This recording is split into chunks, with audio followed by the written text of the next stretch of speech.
पूर्णमिदं पूर्णात् पूर्णमुदच्यते पूर्णस्य पूर्णमादाय पूर्णमेवावशिष्यते। ओम शांति शांति शांति। जय जय ಶ್ರೀರಾಮ್. ನಾವು ರಮಣ ಮಹರ್ಷಿಗಳ ಆಶೀರ್ವಾದದಿಂದ ಗೌಡಪಾದ ಹೃದಯ ನೋಡ್ತಾ ಇದ್ದೀವಿ. ಗೌಡಪಾದ ಹೃದಯದಲ್ಲಿ 3ನೇ ಪ್ರಕರಣ ಅದ್ವೈತ ಪ್ರಕರಣ ನೋಡ್ತಾ ಇದ್ದೀವಿ. ಇವತ್ತು 12ನೇ ಎಪಿಸೋಡ್ ಶುರುವಾಗಬೇಕಾಗಿದೆ. ಪೇಜ್ ನಂಬರು 227 ಶುರುವಾಗಬೇಕಾಗಿದೆ. ಇದರ ಹಿಂದೆ ಏನಾಯಿತು ಅನ್ನೋದನ್ನು ಮೆಲ್ಕಾಕೊಂಡು ಮುಂದಕ್ಕೆ ಹೋಗೋಣ.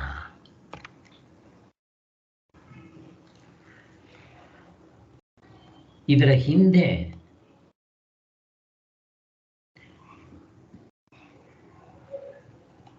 ಉತ್ತಮ, ಮಧ್ಯಮ, ಅಧಮ್ಮ ಅಂತ ಹೇಳಿ 3 ಥರ ಜನಗಳಿರ್ತಾರೆ ಅಂತ ಹೇಳಿ ಅವರಲ್ಲಿ ಉತ್ತಮರಿಗೋಸ್ಕರ ಶ್ರವಣ ಮನನ ಧ್ಯಾನ, ನೇರವಾದ ಜ್ಞಾನ, ಮತ್ತೆ ಮಧ್ಯಮಾಧಿಕಾರಿಗಳಿಗೆ ಕರ್ಮೋಪಾಸನೆ, ಉಪಾಸನೆ ಹೇಳಿರ್ತಾರೆ. ಹೀಗೆ ಕರ್ಮೋಪಾಸನೆ ಅಲ್ಲ, ಉಪಾಸನೆ ಹೇಳಿದ್ರು ಮಧ್ಯಮಾಧಿಕಾರಿಗಳಿಗೆ. ಉಪಾಸನೆ ಮೊದಲನೆಯವರಿಗೆ ಶ್ರವಣ ಮನನ ಧ್ಯಾನವನ್ನು ಹೇಳಿರೋದು ಉತ್ತಮಾಧಿಕಾರಿಗಳು. ಅಂತಃಕರಣ ಶುದ್ಧವಾಗಿ ಸತ್ವಗುಣದಲ್ಲಿದ್ದು ಎಲ್ಲ ಸಾಧನೆಗಳನ್ನು ಕರ್ಮಯೋಗ ರೂಪದಲ್ಲಿ ಮಾಡಿ ಅವರು ಅಂತರ್ಮುಖರಾಗಿ ಏಕಾಂತವಾಸ, ಮೌನ, ದೇವರೇ ಬೇಕು ಅನ್ನೋ ಜಿಜ್ಞಾಸೆ ಭಕ್ತಿಯಿಂದ ಕೂಡಿದ್ದವರಿಗೆ ಶ್ರವಣ ಮನನ ಧ್ಯಾನದಿಂದ ಮುಕ್ತರಾಗ್ತಾರೆ. ಎಲ್ಲರಿಗೂ ಈ ಯೋಗ್ಯತೆ ಇರಲ್ಲ. ಯಾಕೆ ಅಂತಂದರೆ ಪ್ರತಿಯೊಬ್ಬರಿಗೂ ಮೋಕ್ಷ ಬೇಕು ಅಂತಿರೋದಿಲ್ಲ. ಆದ್ದರಿಂದ ಇನ್ನು ಮಧ್ಯಮಾಧಿಕಾರಿಗಳಿಗೆ ಅವರಿಗೆ ಉಪಾಸನೆಗಳನ್ನ ಹೇಳಿರ್ತಾರೆ. ಆ ಉಪಾಸನೆಗಳನ್ನ ಮಾಡಿ ಸತ್ತ ಮೇಲೆ ಅದು ತೈಲ ಧಾರೆಯಾಗಿ ಮಾಡಬೇಕು. ಒಂದೇ ಸಮನಾಗಿ ಒಂದೇ ಪ್ರತ್ಯಯ ತೈಲ ಧಾರೆಯಾಗಿ ಹರಿಸ್ತಾ ಇರಬೇಕು. ಮತ್ತು ಅದರ ಮಧ್ಯೆ ಬೇರೆ ವಿಚಾರ ಬರಬಾರ್ದು. ಎಲ್ಲಿವರೆಗೂ ಮಾಡಬೇಕು? ಸಾಯೋವರೆಗೂ ಮಾಡಬೇಕು ಅಂತ ಹೇಳಿ, ಮತ್ತು ಇದು ಸಾಯೋವಾಗಲೂ ಕೂಡ ಪರಮಾತ್ಮನ್ನೇ ನೆನೆಸ್ಕೊಂಡು ಪ್ರಾಣ ಬಿಟ್ಟಾಗ ಆ ದೇವತೆಗಳ ಲೋಕಕ್ಕೆ ಹೋಗ್ತಾ ಇದ್ರು. ಆ ಬ್ರಹ್ಮಲೋಕಕ್ಕೆ ಹೋಗಿದ್ದೆ, ಅಲ್ಲಿ ಆ ಚತುರ್ಮುಖ ಬ್ರಹ್ಮನೇ ಬಂದು ಅವರಿಗೆ ಇದೇ ಜ್ಞಾನವನ್ನು ಬೋಧನೆ ಮಾಡಿದಾಗ ತತ್ವದಲ್ಲಿ ನಿಂತ್ಕೋಬಹುದು. ಇದಕ್ಕೆ ಕ್ರಮಮುಕ್ತಿ ಅಂತ ಹೇಳ್ತಾರೆ. ಯಾರಿವರು? ಮಧ್ಯಮಾಧಿಕಾರಿಗಳು. ಇನ್ನು ಅಧಮಾಧಿಕಾರಿಗಳು 3ನೇ ಅಂತಸ್ತಿನ ಗ್ರೇಡ್ನವರು. ಅವ್ರಿಗೆ ಇಷ್ಟೂ ಇರೋದಿಲ್ಲ. ಅವ್ರಿಗೇನಾಗ್ತಾ ಇರುತ್ತೆ, ಅವರಿಗೆ ಈ ಕರ್ಮಕಾಂಡದಲ್ಲಿ ಹೇಳಿರೋ ಸಾಧನೆಗಳು ಅವರಿಗೆ ಆಸೆ ಇರುತ್ತೆ. ಏನು ಲೋಕ? ಮನುಷ್ಯ ಲೋಕದಲ್ಲಿ, ಪಿತೃಲೋಕದಲ್ಲಿ, ದೇವಲೋಕದಲ್ಲಿ ಅವರಿಗೆ ಆಸಕ್ತಿ ಇರುತ್ತೆ. ಅವುಗಳು ನಾನು ಪಡಿಬೇಕು ಅಂತ ಆಸಕ್ತಿ ಇರುತ್ತೆ. ಅದರಿಂದ ಅವ್ರೇನು ಮಾಡ್ತಾರೆ, ಕರ್ಮಕಾಂಡದಲ್ಲಿ ಹೇಳಿರೋ ಯಾಗ, ಯಜ್ಞ, ಹೋಮ, ಹವನಗಳು, ಜಪತಪಗಳು, ಇಂಥವನ್ನ, ಉಪವಾಸಗಳು, ವ್ರತಗಳು, ಇವುಗಳನ್ನ ಮಾಡಿಕೊಂಡು ಆಯಾ ಲೋಕಗಳಿಗೆ ಹೋಗಿ ಆಯಾ ಫಲಗಳನ್ನ ಅನುಭವಿಸ್ತಾ ಇರ್ತಾರೆ ಅಂತ ಹೀಗೆ ಹಿಂದೆ ಹೇಳಿದ್ರು.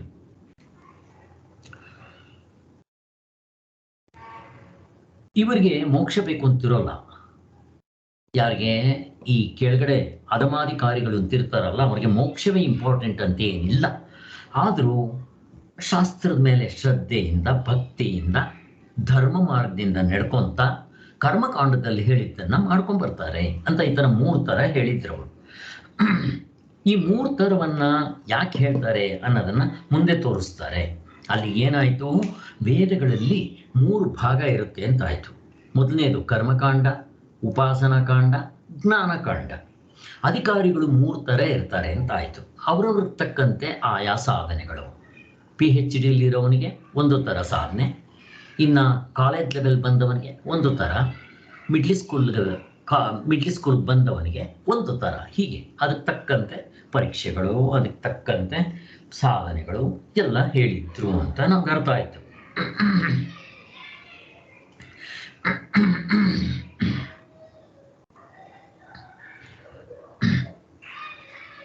ಇಷ್ಟು ಆಗಿತ್ತು.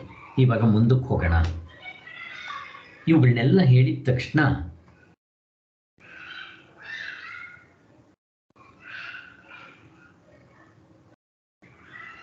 ಇಲ್ಲಿ ಒಂದು ಪ್ರಶ್ನೆ ಎತ್ತಾನ ಪೂರ್ವ ಪಕ್ಷಿ. ಶ್ರುತಿಯು ಹೀಗೇಕೆ ಶ್ರೋತ್ರಗಳನ್ನ ಬೇರೆ ಬೇರೆ ಗುಂಪಾಗಿ ಮಾಡಿದೆ? ಕರ್ಮಕಾಂಡ, ಉಪಾಸನಕಾಂಡ, ಜ್ಞಾನಕಾಂಡ ಇವುಗಳನ್ನ ಬೇರೆ ಬೇರೆ ಅಧಿಕಾರಿಗಳಿಗೆ ಉಪದೇಶ ಮಾಡಿದೆ. ಎಲ್ಲರಿಗೂ ಜ್ಞಾನವನ್ನೇ ಏಕೆ ಉಪದೇಶ ಮಾಡಬಾರದು ಅಂತ ಪ್ರಶ್ನೆ. ಎಲ್ರಿಗೂ ಜ್ಞಾನವನ್ನೇ ಮಾಡಬೇಕಾಗಿತ್ತಪ್ಪ, ಯಾಕೆ ಹಿಂಗೆ? ಉತ್ತಮಾಧಿಕಾರಿಗೆ ಜ್ಞಾನವನ್ನ, ಮಧ್ಯಮಾಧಿಕಾರಿಗೆ ಉಪಾಸನೆಯನ್ನ, ಅಧಮಾಧಿಕಾರಿಗೆ ಕರ್ಮಕಾಂಡದಲ್ಲಿ ಹೇಳಿರೋದನ್ನ ಯಾಕೆ ಅಂತ ಕೇಳ್ತಾ ಇದ್ದಾರೆ. ಈ ಪ್ರಶ್ನೆಗೆ ಉತ್ತರ ಏನು? ಎಲ್ಲರಿಗೂ ಮೋಕ್ಷವೇ ಬೇಕು ಅಂತೇನಿಲ್ಲ. ಅವರಿಗೆ ಪ್ರಪಂಚದಲ್ಲಿರೋದನ್ನ ಅನುಭವಿಸ್ಬೇಕು ಅಂತಿದೆ. ಅವರು ಕೂಡ ಸಂಸಾರದಲ್ಲಿ ಇದ್ದುಕೊಂಡು ಎಲ್ಲ ಸುಖಗಳನ್ನ ಅನುಭವಿಸ್ಬೇಕು ಅನ್ನೋ ಆಸೆ ಇರೋದ್ರಿಂದ ಅವರಿಗೆ ಮೋಕ್ಷ ಏನು ಬೇಕಾಗಿಲ್ಲ. ಆದರೆ ಧರ್ಮ ಮಾರ್ಗದಿಂದ ಇದ್ದಾರೆ, ಮತ್ತೆ ವೇದಗಳ ಬಗ್ಗೆ ಆಸಕ್ತಿ ಇದೆ. ಆ ವೇದದಲ್ಲಿ ಇವುಗಳು ಏನೇನು ಹೇಳಿದೆಯೋ ಅವುಗಳನ್ನ ಪಾಲನೆ ಮಾಡೋದಕ್ಕೆ ಅವ್ರಿಗೆ ಶ್ರದ್ಧೆ, ಭಕ್ತಿ ಎಲ್ಲ ಇದೆ. ಅಂಥವ್ರಿಗೋಸ್ಕರ ಏನಾದರೂ ಮಾಡಿ ಇವರು ಈ ಸಾರಿ ಈ ಲೆವೆಲ್ಗೆ ಬರಲಿ, ಅವನ್ನ ಕಾಮ್ಯ ಕರ್ಮಗಳಿಂದ ಮಾಡ್ತಾರೆ, ಮಾಡಲಿ, ತೊಂದರೆ ಇಲ್ಲ. ಮುಂದಕ್ಕೆ ಅವರಿಗೆ ಇವು ಕೂಡ ಅನಿತ್ಯ, ಇವೆರಡೂ ಅನಿತ್ಯವೇ. ಯಾವುದೋ ಈ ಉಪಾಸನೆಗಳು, ಕರ್ಮಕಾಂಡ ಅನಿತ್ಯವಾಗಿರೋದರಿಂದ ಮಾಡಿ ಪಡೆದು ಬೇಸರವಾಗಿ ಅವರೇ ಅನಿತ್ಯವಾಗಿರೋದು ಎಷ್ಟು ಜನ್ಮಗಳು ಪಡೆಯೋದು, ಮತ್ತೆ ಕೊನೆಗಾಣೋದು, ನನಗೆ ಶಾಶ್ವತವಾಗಿರೋದು ಯಾವುದಾದ್ರೂ ಇದೆಯಾ ಅಂತ ಅವ್ರ ಮನಸ್ಸಿಗೆ ಯಾವಾಗ ಬರುತ್ತೋ ಆಗ ಅವರು ಉತ್ತಮಾಧಿಕಾರಿ ಹಂತಕ್ಕೆ ಬರ್ತಾರೆ ಅನ್ನೋ ದೃಷ್ಟಿಯಿಂದ ಅವ್ರಿಗೆ ಹೇಳಿದೆ ಅಂತ. ಇದಕ್ಕೆ ಉತ್ತರ ಹೇಳ್ತಾರೆ ಇಲ್ಲಿ. ಶ್ರೋತ್ರಗಳಲ್ಲಿ ಯಾವ ಭೇದವನ್ನು ಶ್ರುತಿ ಮಾಡಿಲ್ಲ. ಯಾಕೆ? ಸ್ವಭಾವದಿಂದ ಅವರವರ ಕರ್ಮಕ್ಕೆ ಅನುಸಾರವಾಗಿ ಬೇರೆ ಬೇರೆ ಅಂತಸ್ತಿನ ಚಿತ್ತದವರು ಇರ್ತಾರೆ. ಶ್ರುತಿಗೆ ಎಲ್ಲರೂ ಒಂದೇ. ಎಲ್ಲರಿಗೂ ಉತ್ತಮವಾದ ಜ್ಞಾನವನ್ನೇ ಬಂದ್ಬಿಡ್ಲಿ ಅಂತಾನೆ ಆಸೆ. ಈಗ ಒಂದು ಸ್ಕೂಲ್ನಲ್ಲಿ ಟೀಚರ್ಗೆ ಎಲ್ಲರೂ ರ್ಯಾಂಕ್ ಬರಲಿ ಅಂತ ಆಸೆ ಇರುತ್ತೆ. ಎಲ್ಲರೂ ರ್ಯಾಂಕ್ ಯಾಕೆ ಬರಲ್ಲ? ಓದೋದಿಲ್ಲ, ಅಷ್ಟು ಬುದ್ಧಿವಂತತನ ಇರೋಲ್ಲ, ಜ್ಞಾಪಶಕ್ತಿ ಇರೋಲ್ಲ, ಗ್ರಾಸ್ಪಿಂಗ್ ಪವರ್ ಇರೋಲ್ಲ, ಅದೇನು ಮಾಡೋಕ್ಕೆ ಬರೋಲ್ಲ. ಹಾಗೇ ಇಲ್ಲಿ ಕೂಡ ಎಲ್ರಿಗೂ ಮೋಕ್ಷವೇ ಬೇಕು ಅನ್ನೋ ಆಸೆ ಇರಲ್ಲ. ಆಸೆ ಇದ್ರೂ ಅದಕ್ಕೆ ಆ ಶಕ್ತಿ ಇರೋದಿಲ್ಲ. ಈ ಥರ ಇರೋದ್ರಿಂದ ಶಾಸ್ತ್ರಕ್ಕೆ ಏನೋ ಥರ ಭೇದ ಮಾಡಬೇಕು ಅಂತಿಲ್ಲ. ಯಾವತ್ತಿದ್ರೂ ಇವ್ರನ್ನೂ ಮೆತ್ತಿಗೆ ಆ ಸ್ಟೆಪ್ ಕರ್ಕೊಂಡ್ಬಂದು ಮೋಕ್ಷದ ಹಂತಕ್ಕೆ ತಂದು ನಿಲ್ಲಿಸ್ಬಿಡ್ತವ್ರು. ಹಾಗೆ ಮೊದಲು ಅವರು ಕಾಮ್ಯ ಕರ್ಮದಿಂದಲೇ ಮಾಡಲಿ, ಆಮೇಲೆ ಅವರು ನಿಷ್ಕಾಮ ಕರ್ಮ ಬರ್ತಾರೆ ಅನ್ನೋದು ಶಾಸ್ತ್ರದ ಮನಸ್ಸು. ಮತ್ತೆ ಎಲ್ಲರಿಗೂ ಜ್ಞಾನ ತಟ್ಟನೆ ಹತ್ತೋದು ಇಲ್ಲ.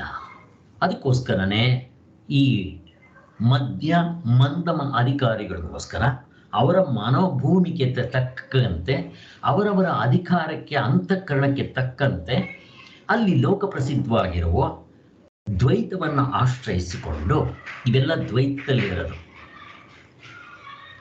ಇವಾಗ ಮೋಕ್ಷ ಕೂಡ ದ್ವೈತದಲ್ಲೇ ಇರೋದು. ಇಲ್ಲಿ ಕರ್ಮಕಾಂಡ, ಉಪಾಸನಕಾಂಡ, ಜ್ಞಾನಕಾಂಡ ಮುಕ್ತರಾಗೋವರೆಗೂ ಇದು ವ್ಯವಹಾರದಲ್ಲೇ ಇರೋದು, ದ್ವೈತದಲ್ಲೇ ಇರೋದು. ಅದು ಚೆನ್ನಾಗಿ ಜ್ಞಾಪಕ ಇಟ್ಕೋಬೇಕು, ನಮಗೆ ಗೊತ್ತಿದೆ. ಅದಕ್ಕೋಸ್ಕರನೇ ಲೌಕಿಕ, ವೈದಿಕ, ಪಾರಮಾರ್ಥಿಕ ಎಲ್ಲವೂ ವ್ಯವಹಾರದಲ್ಲಿದೆ ಅಂತ ನಾವು ಯಾವಾಗಲೂ ಹೇಳ್ತಾ ಇರ್ತೀವಿ.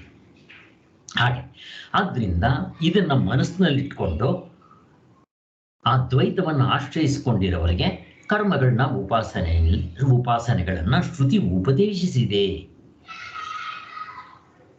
ಇವರಲ್ಲಿ ಯಾರೊಬ್ಬರಿಗೂ ಪುರುಷಾರ್ಥ ಅಂದರೆ ನನಗೆ ಮೋಕ್ಷವೇ ಬೇಕು ಅನ್ನೋ ಜಿಜ್ಞಾಸೆ, ಆಸೆ ಇರೋದಿಲ್ಲ. ಅವರು ಅಷ್ಟೊಂದು ಅಂತರ್ಮುಖತರು ಆಗಿರೋದಿಲ್ಲ, ಅವರು ಕಾಮಿಗಳಾಗಿರ್ತಾರೆ. ಅಂದರೆ ಈ ಪುತ್ರಲೋ ಈ ಯಾವುದು ಈ ಮನುಷ್ಯಲೋಕ ಮತ್ತು ಪಿತೃಲೋಕ, ದೇವತಾಲೋಕ, ಬ್ರಹ್ಮಲೋಕ, ಇಂಥ ಲೋಕಗಳು ಬೇಕು ಅಂತ ಆಸೆ ಇರುತ್ತೆ ಅವರಿಗೆ. ಆದ್ದರಿಂದ ಅವರಿಗೆ ಒಂದೇ ಸಾರಿ ಹೈಯೆಸ್ಟ್ PhD ಲೆವೆಲ್ದು ಜ್ಞಾನವನ್ನು ಹೇಳೋಕ್ಕಾಗೋದಿಲ್ಲ ಅಂತ ಹೇಳ್ತಾ ಇರೋದು. ಆದ್ದರಿಂದ ಮತ್ತು ಇವರು ಬಾಹ್ಯ ಅಂತರ್ಮುಖರಲ್ಲ, ಇವರು ಬಹಿಷ್ಮುಖರು.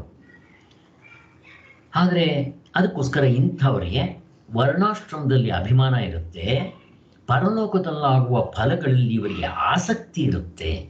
ಪರಲೋಕದಲ್ಲಿ ಇವಾಗ ಹೇಳಿದ್ನಲ್ಲ ಅಂತ ಪಿತೃಲೋಕ, ದೇವಲೋಕ, ಬ್ರಹ್ಮಲೋಕ ಇಂಥವುದರಲ್ಲೆಲ್ಲ ಆಸಕ್ತಿ ಇರುತ್ತೆ ಅವರು.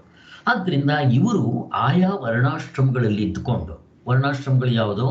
ಬ್ರಾಹ್ಮಣ, ಕ್ಷತ್ರಿಯ, ವೈಶ್ಯ, ಶೂದ್ರ, ಅವರವರು ಆಯಾ ಆಶ್ರಮಗಳಲ್ಲಿ ಇದ್ದುಕೊಂಡು, ಇಲ್ಲಿ ಇವ್ರನ್ನ ತಗೊಂಬಂದಿಲ್ಲ ಶೂದ್ರನ. ಯಾಕೆಂದರೆ 3 ಜನಕ್ಕೆ ಮಾತ್ರ ವೇದದಲ್ಲಿ ಅಧಿಕಾರ ಇರೋದು. ಅವರಿಗೆ ಪುರಾಣಗಳಿಂದ ಕೂಡ ಮುಕ್ತರಾಗ್ಬೋದು, ಯಾರು ಬೇಕಾದರೂ ಮುಕ್ತರಾಗ್ಬೋದು. ಮುಕ್ತರಾಗೋದಕ್ಕೆ ಶೂದ್ರಿಗೆ ಅಧಿಕಾರ ಇಲ್ಲ ಅಂತ ಹೇಳೋಕ್ಕೆ ಆಗೋದಿಲ್ಲ ಅಂತ ಶಾಸ್ತ್ರನೇ ಹೇಳಿದೆ. ಯಾಕೆ ಅಂತಂದರೆ ಅವರ ಆತ್ಮನೂ ಕೂಡ ಪರಮಾತ್ಮನೇ ಆಗಿರೋದ್ರಿಂದ ನಿನಗೆ ಮೋಕ್ಷ ಪಡ್ಕೊಳ್ಳೋಕೆ ಅಧಿಕಾರ ಇಲ್ಲ ಅಂತ ಹೇಳೋದಕ್ಕೆ ಯಾವ ಶಾಸ್ತ್ರಕ್ಕೂ ಅಧಿಕಾರ ಇಲ್ಲ, ಯಾವ ಗುರುವಿಗೂ ಅಧಿಕಾರ ಇಲ್ಲ. ಅವರಿಗೆ ವೇದ ಅಧಿಕಾರ ಇಲ್ಲ ಅಂತ ಹೇಳಿ ಅವರಿಗೆ ಮಡಿ ಮೈಲಿಗೆ ಆಚಾರ ಅವೆಲ್ಲ ಇರೋದಿಲ್ಲ. ಆದ್ದರಿಂದ ಅವರು ಪುರಾಣಗಳನ್ನ ಓದ್ಕೊಂಡು ಅವರು ರಾಮನಾಮ ಜಪಗಳನ್ನ ಮಾಡಿಕೊಂಡು ಮುಕ್ತರಾಗಬಹುದು. ಹೇಳಬೇಕು ಅಂತಂದರೆ ನಾವೆಲ್ಲ ಶೂದ್ರರೇ. ಆದ್ದರಿಂದ ಈ ರಾಮನಾಮ ಜಪ ಇಂಥವೇ ಸುಲಭ. ಅದು ಈಗಿನ ಕಲಿಯುಗಕ್ಕೆ ಅಧರ್ಮ ಜಾಸ್ತಿ ಆಗ್ತಾ ಇದೆ ಅಂತ ಇಲ್ಲಿ ಹೇಳಿರೋದು. ಈ ವರ್ಣಾಶ್ರಮ ಅಂತಂದರೆ ಈ 3 ಆಶ್ರಮದವರಿಗೆ, ಬ್ರಾಹ್ಮಣ, ಕ್ಷತ್ರಿಯ, ವೈಶ್ಯ, ಇವರಿಗೆ ಹೇಳಿದೆ ಅಂತ ಅವರಿಗೆ. ಅದರಲ್ಲಿ ಅದಕ್ಕೆ ತಕ್ಕಂತೆ ಏನೇನು ಹೇಳಿದ್ದಾರೆ? ನಿತ್ಯ ಕರ್ಮಗಳು, ನೈಮಿತ್ತಿಕ ಕರ್ಮಗಳು ಮತ್ತು ಪ್ರಾಯಶ್ಚಿತ್ತ ಕರ್ಮಗಳು, ಹಿಂಗೆಲ್ಲ ಹೇಳ್ತಾರಲ್ಲಿ. ಹಾಗೆ ಹೀಗೆ ಮತ್ತೆ ಇನ್ನು ಯಾರು ಅಂತರ್ಮುಖರಾಗಿರ್ತಾರೋ, ಇವೆರಡು ಮೊದಲು ಹೇಳಿದ್ನಲ್ಲ, ಅವಿರು ಬಹಿಷ್ಮುಖರಾದವರಿಗೆ. ಯಾರು ಅಂತರ್ಮುಖರಾಗಿರ್ತಾರೋ, PhD ಲೆವೆಲ್ಗೆ ಬಂದಿರ್ತಾರೋ, ಅವರ ಅಂತಃಕರಣ ಶುದ್ಧವಾಗಿರುತ್ತೋ ಅಥವಾ ಶುದ್ಧಿ ಮಾಡ್ಕೊಳ್ಳೋಕೆ ರೆಡಿಯಾಗಿರ್ತಾರೆ, ಅವರಿಗೆ ಈ ಇಬ್ಬರಿಗೂ ಬೇಕಾಗಿದೆಯಲ್ಲ, ಕರ್ಮಕಾಂಡ ಉಪಾಸನ ಕಾಂಡದಲ್ಲಿ ಹೇಳಿರೋ ಲೋಕಗಳಾಗಲಿ ಮತ್ತು ಈ ಪ್ರಪಂಚದಲ್ಲಿ ಅವ್ರಿಗೆ ಆಸಕ್ತಿ ಇಲ್ಲ, ಲೌಕಿಕ ವೈದಿಕದಲ್ಲಿ ಅವ್ರಿಗೆ ಆಸಕ್ತಿ ಇಲ್ಲ. ಆದ್ದರಿಂದ ಅವರಿಗೆ ಜ್ಞಾನಕ್ಕೆ ತಕ್ಕ ಯೋಗ್ಯತೆ ಇರೋದರಿಂದ ಅವರಿಗೆ ಫಲಾಸಕ್ತಿಗಳು ಇಂಥ ಕಡೆ ಅಧಿಕಾರ ಇಲ್ಲದೆ ಇರೋದರಿಂದ ಅವ್ರಿಗೆ ಅದಕ್ಕೋಸ್ಕರ ಅವ್ರ ವಾಸನೆ ಕೂಡ ಇಲ್ಲ. ಅದಕ್ಕೋಸ್ಕರ ಅವರಿಗೆ ಶಾಸ್ತ್ರದಲ್ಲಿ ಹೇಳಿರೋಂಥ ನೇರಾದ ಸಾಧನ ಶ್ರವಣ ಮನನ ಧ್ಯಾನವನ್ನೇ ಹೇಳಿದೆ ಅಂತ ಹೇಳ್ತಾ ಇದ್ದಾರೆ. ಹಾಗೆ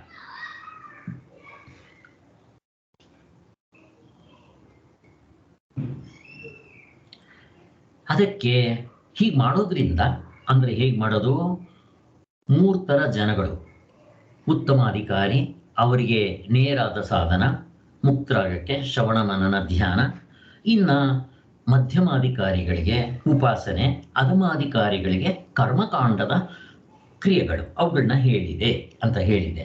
ಆದರೆ ಹೀಗೆ ಹೇಳಿರೋದ್ರಿಂದ ಶಾಸ್ತ್ರಕ್ಕೆ ತಪ್ಪು ಅಭಿಪ್ರಾಯ ಬರೋಲ್ಲ.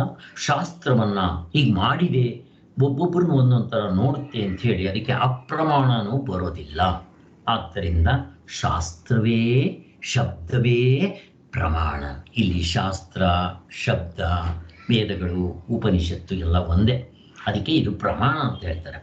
ಪ್ರಮಾಣ ಆಗೋದಿಲ್ಲ ಅಂತ ಹೇಳಕ್ಕೆ ಬರೋದಿಲ್ಲ.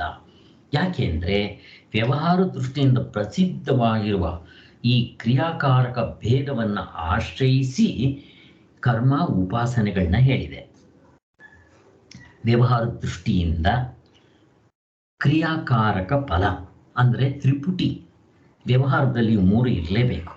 ಅಂದರೆ ನಾನು ನನ್ನ ವಿಷಯವ ಮಾಡ್ಕೊಂಡಿರೋ ಆ ದೇವರುಗಳು, ಇವಾಗ ರಾಮನ್ ನಾನು ವಿಷಯ ಮಾಡ್ಕೊತೀನಿ, ರಾಮ ನನಗೆ ವಿಷಯ, ಆ ರಾಮನ್ ಜಪ ಮಾಡ್ತೀನಿ. ಕರ್ಮಗಳು ನನಗೆ ವಿಷಯ, ಆ ಕರ್ಮಗಳನ್ನ ಮಾಡಿ ಆ ಫಲಗಳನ್ನ ಪಡಿತೀನಿ. ಹೀಗೆ ಕ್ರಿಯಾಕಾರಕ ಫಲ ಭೋಗಗಳು ಅವು ಪರಮಾರ್ಥ ಅಂತ ಏನು ಹೇಳಕ್ ಬಂದಿಲ್ಲ. ಆದರೂ ಆ ಪುರುಷಾರ್ಥಕ್ಕೆ ಆಯಾ ಕರ್ಮ ಉಪಾಯ ಅಂತ ಮಾತ್ರ ಉಪದೇಶ ಮಾಡಿರುತ್ತೆ. ಆದ್ದರಿಂದ ಹೀಗೆ ಉಪದೇಶ ಮಾಡಿರೋದು ಸಾಧ್ಯ ಸಾಧನ.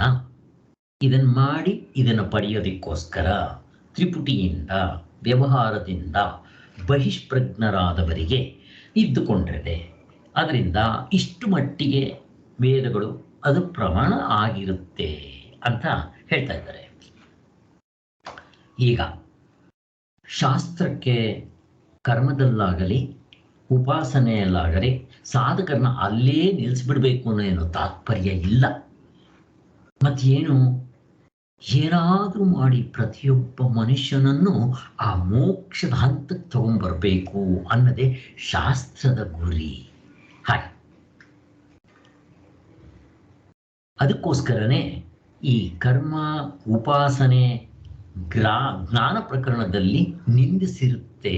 ಅಂದರೆ ಜ್ಞಾನ ಪ್ರಕರಣಕ್ಕೆ ಬಂದಾಗ ಈ ಕರ್ಮ ಮತ್ತು ಉಪಾಸನೆಗಳನ್ನ ಅದು ಕೆಳಗಿನ ಮಟ್ಟದ ಸಾಧನೆ ಅಂತ ಅಲ್ಲಿ ಅದನ್ನು ಸ್ವಲ್ಪ ಕೀಳ್ಮಟ್ಟದಾಗ ನೋಡಿರ್ತಾರೆ. ಯಾಕೆ ಅಂತಂದರೆ ಅದನ್ನು ಬೈಯೋದಿಕ್ಕಲ್ಲ. ಅಪ್ಪ ಇವು ಸಾಧನೆಗಳೇ, ಆದರೆ ಇದಕ್ಕಿಂತ ಹೆಚ್ಚಿನ ಸಾಧನೆ ಒಂದಿದೆ. ಉತ್ತಮಾಧಿಕಾರಿಗೆ ನೇರಾದ ಸಾಧನೆ ಮಾಡಿ ಇಲ್ಲೇ ತತ್ವದಲ್ಲಿ ನಿಲ್ಲಕ್ಕಾಗುತ್ತೆ ಅಂತ ಹೇಳಿ ಅದನ್ನು ಹೋಗಲಿ ಇದನ್ನು ಸ್ವಲ್ಪ ತೆಗೆದಂಗೆ ಕಾಣುತ್ತೆ. ಬಟ್ ಶಾಸ್ತ್ರಕ್ಕೆ ಅಭಿಪ್ರಾಯ ಇಲ್ಲ. ಯಾಕೆ ಅಂತಂದರೆ ಪ್ರಪಂಚ ಅಂತಂದರೆ ಎಲ್ಲ ಥರ ಜನಗಳು ಇರ್ತಾರೆ. ನಿಜ, ಮೇಸ್ಟ್ರಿಗೆ ಪ್ರತಿಯೊಬ್ಬರು ರ್ಯಾಂಕ್ ಬರಬೇಕು ಅಂತ ಆಸಕ್ತಿ ಇರುತ್ತೆ. ಬಟ್ ಆ ಕೆಪಾಸಿಟಿ ಎಲ್ರಿಗೂ ಇರಬೇಕಲ್ವಾ? ಮೇಸ್ಟ್ರು ಎಲ್ರಿಗೂ ಒಂದೇ ಥರ ಪಾಠ ಮಾಡ್ತಾರೆ. ಆದರೆ ಎಲ್ಲರೂ ಯಾಕೆ ರ್ಯಾಂಕ್ ಬರೋಲ್ಲ?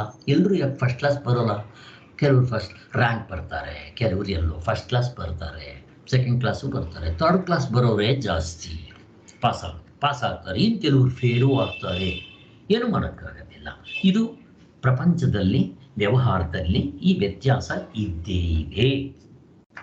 ಈಗ ನಮಗೆ ಶಾಸ್ತ್ರಗಳಿಂದ ಈ ಒಂದು ಪ್ರೂಫ್ ತೋರಿಸ್ತಾ ಇದ್ದಾರೆ. ನೋಡ್ರಿ, ಶಾಸ್ತ್ರದಲ್ಲಿ ಅಪ್ರಮಾಣ ಅಂತ ನೀವು ತಿಳ್ಕೊಬೇಡ್ರಿ. ಕರ್ಮಕಾಂಡ ಜ್ಞಾನಕಾಂಡಕ್ಕೂ ಕೂಡ ಪ್ರಮಾಣವೇ ಶಾಸ್ತ್ರ ಅಂತ ಹೇಳಿ ತೋರಿಸ್ತಾ ಇದ್ದಾರೆ.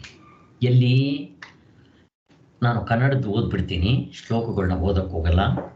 ಎಲೆ ಗಾರ್ಗಿಯೇ, ಯಾವನು ಈ ಅಕ್ಷರವೆಂಬ ಪರಬ್ರಹ್ಮವನ್ನು ಅರಿತುಕೊಳ್ಳದೆ ಈ ಲೋಕದಲ್ಲಿ ಅನೇಕ ಸಹಸ್ರ ವರ್ಷಗಳವರೆಗೂ ಹೋಮ ಮಾಡುವನೋ, ಯಾಗ ಮಾಡುವನೋ, ತಪಸ್ಸು ಮಾಡುವನೋ, ಅದು ಕೂಡ ಕೊನೆಗಾಣುವುದೇ ಆಗಿರುತ್ತೆ. ನೋಡ್ರಿ, ಎಲೆ ಗಾರ್ಗಿಯೇ, ಯಾರು ಈ ಅಕ್ಷರ ಅನ್ನೋ ಬ್ರಹ್ಮ ಅಂದರೆ ನಮ್ಮ ಒಳಗಡೆ ಇರೋ ಆತ್ಮ ಬ್ರಹ್ಮ ಅದನ್ನು ತಿಳ್ಕೊಳ್ಳದೆ ಅವನು ಈ ಲೋಕದಲ್ಲಿ ಎಷ್ಟೇ ಸಹಸ್ರ ವರ್ಷಗಳಾಗಲಿ ಹೋಮ ಮಾಡೋದು, ಯಾಗ ಮಾಡೋದು, ತಪಸ್ಸು ಮಾಡೋದು, ಅವೇನೇ ಮಾಡಲಿ ಅವನು, ಅವು ಶಾಶ್ವತ ಅಲ್ಲಪ್ಪ, ಒಂದಿನ ಕೊನೆಗಾಣ್ಬಿಡುತ್ತೆ. ಆದ್ದರಿಂದ ನೀನು ಸದ್ಯಕ್ಕಿದು ಮಾಡಾದ್ಮೇಲೆ ಮುಂದಕ್ಕೆ ನಿನಗೆ ಮೋಕ್ಷನೇ ಬೇಕು ಅನ್ನೋ ಆಸಕ್ತಿ ಬಂದರೆ ಇವುಗಳನ್ನೇ ಕರ್ಮಯೋಗ ರೂಪದಲ್ಲಿ ಮಾಡು. ಆವಾಗ ನಿನಗೆ ಅಂತಃಕರಣ ಶುದ್ಧಿಯಾಗಿ ನಿನಗೆ ಮೋಕ್ಷದವರೆಗೂ ದರ ಎಳ್ಕೊಂಡು ಹೋಗುತ್ತೆ. ಎರಡಕ್ಕೂ ಒಂದೇ ವ್ಯವಸಾಯ, ಅಂದರೆ ಎರಡಕ್ಕೂ ಒಂದೇ ಶ್ರಮ. ಆದರೆ ಇಲ್ಲಿ ಫಲ ಜಾಸ್ತಿ.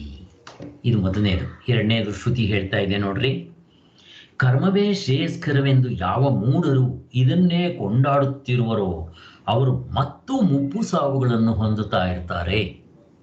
ಈ ಉಪಾಸನೆ ಕರ್ಮಗಳನ್ನೇ ಶ್ರೇಷ್ಠ, ಅದಕ್ಕಿಂತ ಬೇರೆ ಸಾಧನೆ ಇಲ್ಲ ಅಂತ ಕೊಂಡಾಡಿಕೊಂಡು ಅದರಲ್ಲೇ ತಾಧ್ಯಾತ್ಮ ಇಟ್ಕೊಂಡು ಅವುಗಳನ್ನೇ ಮಾಡ್ತಾ ಇರೋರು ಮತ್ತೆ ಹುಟ್ಟಿ ಬರ್ತಾ ಇರ್ತಾರೆ ಅಂತ ಹೇಳ್ತಾ ಇದ್ದಾರೆ.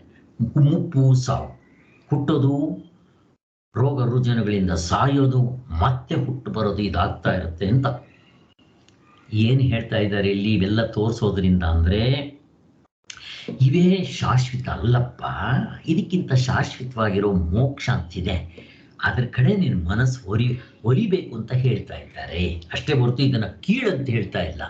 ಇದಕ್ಕೂ ಶಾಸ್ತ್ರವೇ ಪ್ರಮಾಣ, ಶಾಸ್ತ್ರದಿಂದಲೇ ತಿಳ್ಕೊಬೇಕು ಇದನ್ನ ಅಂತ ಇನ್ನು ಮೂರನೇದು, ಯಾವುದನ್ನ ಮನಸ್ಸಿನಿಂದ ಮನನ ಮಾಡುವುದು ಆಗಲಾರದೋ, ಆದರೆ ಯಾವುದು ಮನಸ್ಸನ್ನು ಅರಿಯುವುದೆನ್ನುವರೋ ಅದೇ ಬ್ರಹ್ಮವೆಂದು ತಿಳಿದುಕೋ. ಇದು ಇದು ಎಂದು ಯಾವುದನ್ನು ವಿಷಯವನ್ನಾಗಿ ಮಾಡಿಕೊಂಡು ಉಪಾಸನೆ ಮಾಡ್ತಾರೋ ಅದು ಬ್ರಹ್ಮವಲ್ಲಪ್ಪ. ಈಗ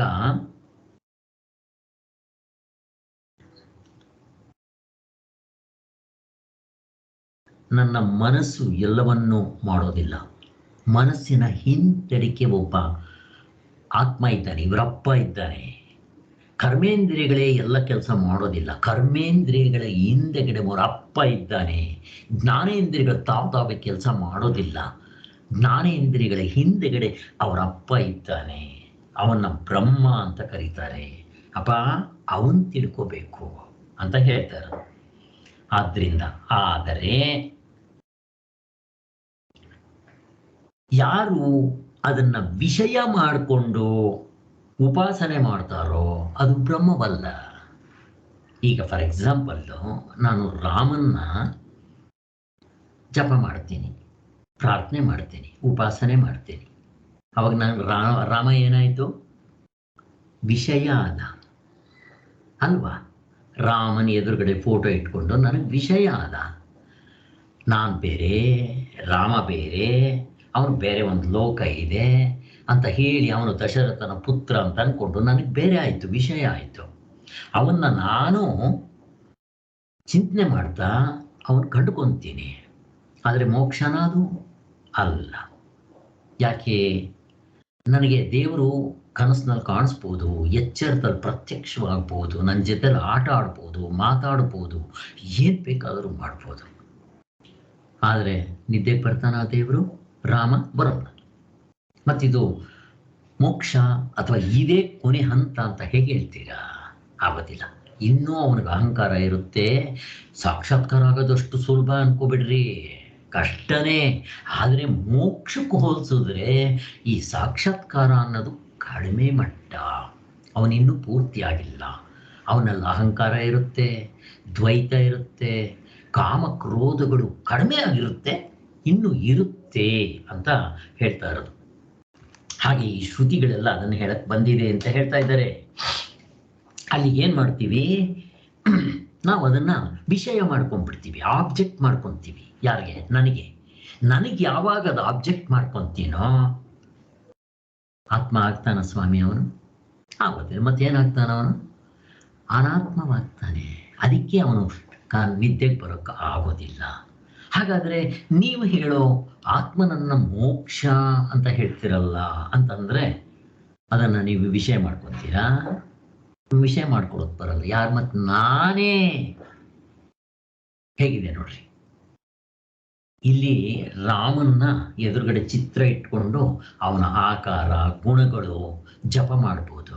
ನನಗಿಂತ ಬೇರೆ ಇರ್ತಾನ. ಈಗ ನನ್ನ ಆತ್ಮನ ಹೆಂಗಪ್ಪ ಜಪ ಮಾಡ್ತೀರಾ? ಏನು ಆತ್ಮ ಅಂತ ಕಟ್ ಮಾಡ್ತೀರಾ?